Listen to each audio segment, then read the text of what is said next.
Okay, my self Shabnam सरकार, welcome back to ISDT। आज हम देखने वाले हैं रिफ्रैक्शन का एक main topic, total internal reflection. Total internal reflection होता क्या है, डेली बेसिस में यूज़ भी होता है वो। तो पहले हम डायग्राम में देख लेते हैं टोटल इंटरनल रिफ्लेक्शन होता क्या है। सो टॉपिक है आज का total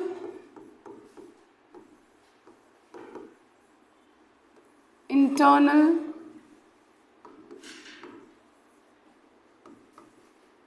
reflection. Total internal reflection it is ये पार्ट है, रिफ्रैक्शन का ही पार्ट है ये। तो हम देखेंगे डायग्राम से कैसा होता है। सो पहले एक लाइन ड्रॉ कर लेना है जो मीडियम को सेपरेट करता है। अब मीडियम होता क्या है? सो मीडियम होता है, जैसे मैंने आप मेरा पिछला वीडियो जाके देख सकते हैं, मैंने बताया है रिफ्रैक्शन होता क्या है, डेंस और रेयर मीडियम के बारे में बताया है। तो हम यहाँ लेंगे रेयर मीडियम। रेयर मीडियम मतलब यहाँ लेंगे हम एयर, और ये होगा हमारा कौन सा मीडियम? डेंसर। और डेंसर में हम क्या लेने वाले हैं? वाटर। क्या लेने वाले? वाटर। तो वाटर है तो थोड़ा सा उसे ऐसे दिखा दो कि वाटर है, पानी है, सेपरेट हो जाएगा ये पूरा।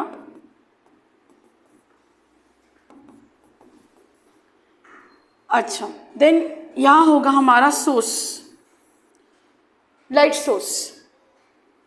ये हमारा लाइट सोर्स है, लाइट सोर्स। लाइट सोर्स के होने के कारण यहाँ से एक रे स्ट्रेट बाहर की तरफ जाएगा। स्ट्रेट जाएगा तो वो भी बाहर की तरफ स्ट्रेट ही जाने वाला है।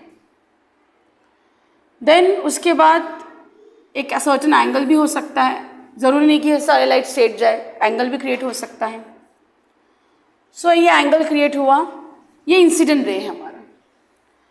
सो इंसिडेंट रे तो हम यहाँ एक इमेजिनरी लाइन ड्रॉ कर लेंगे, इसे क्या कहेंगे हम? Normal.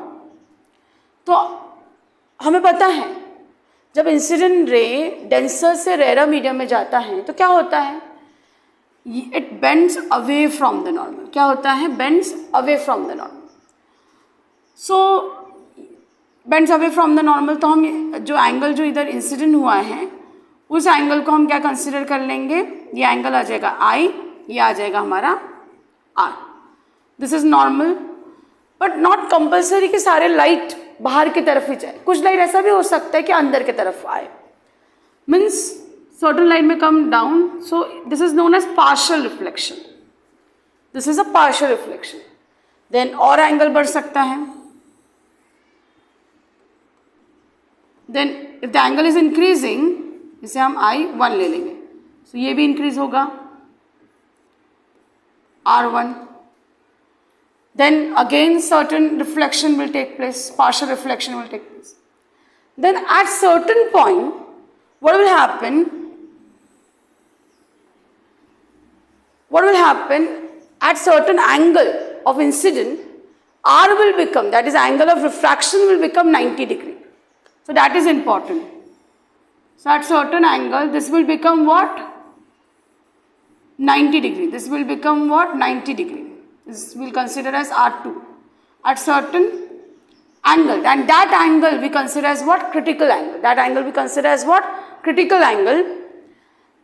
So here the will take place, and after critical angle, means suppose critical angle is any measure, and if the angle of incident is greater than critical angle, if the angle of incident, arrows are important, if the angle of incident is greater than critical angle, then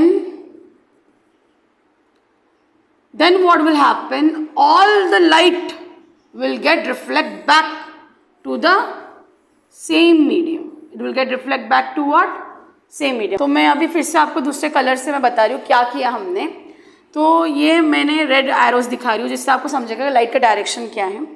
ये incident है, then reflect हुआ, away bend away from the normal हो गया, पर सब light बाहर की तरफ नहीं जाएगा, कुछ लाइट अंदर की तरफ आया है। देखो ये वाला क्या हो जाता है? पार्शियल। इसे क्या बोलते हैं हम? Partial reflection.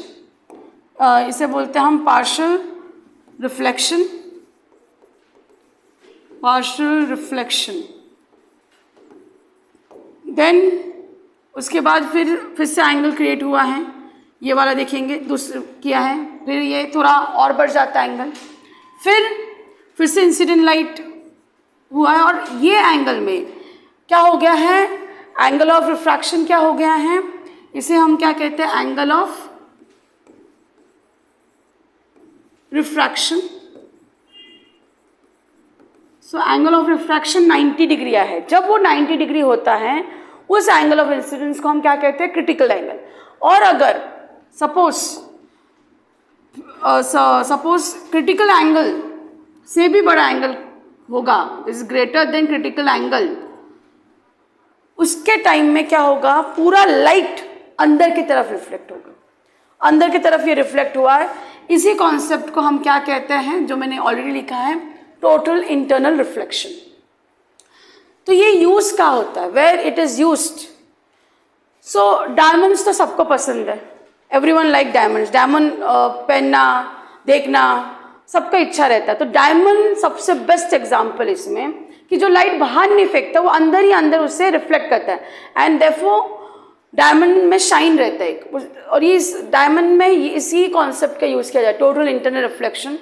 फिर अभी हम सब लोग आप मेरा जो देख पा रहे यूट्यूब में, जो इंटरनेट यूज़ कर रहे हैं हम, ये दूर दूर तक जा रहा है, हर जगह जा रहा है, all over the world, globally जा रहा है। इसका भी रीज़न यही है, टोटल इंटरनल रिफ्लेक्शन। जो हम ऑप्टिकल फाइबर्स यूज़ करते हैं उसमें एनर्जी वेस्ट नहीं होना चाहिए, इसलिए टोटल इंटरनल रिफ्लेक्शन यूज़ किया जाता है।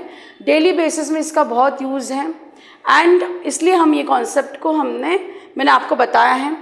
इसके रिलेटेड अगर आपको कोई भी डाउट होगा कि नहीं समझा है, इसका एक डेरिवेशन है जो हम नेक्स्ट इसमें देखेंगे, जो कॉन्सेप्ट रिलेटेड रहेगा स्टेन्स लॉ के रिलेटेड। सो अभी कोई भी डाउट होगा, कोई भी क्वेरीज होगा, आप पूछ सकते हैं। तो उसके लिए आपको पहले चैनल को सब्सक्राइब करना पड़ेगा, नोटिफिकेशन आइकॉन को आप दबाइए और चैनल को फॉलो कीजिए। Thank you so much, thank you.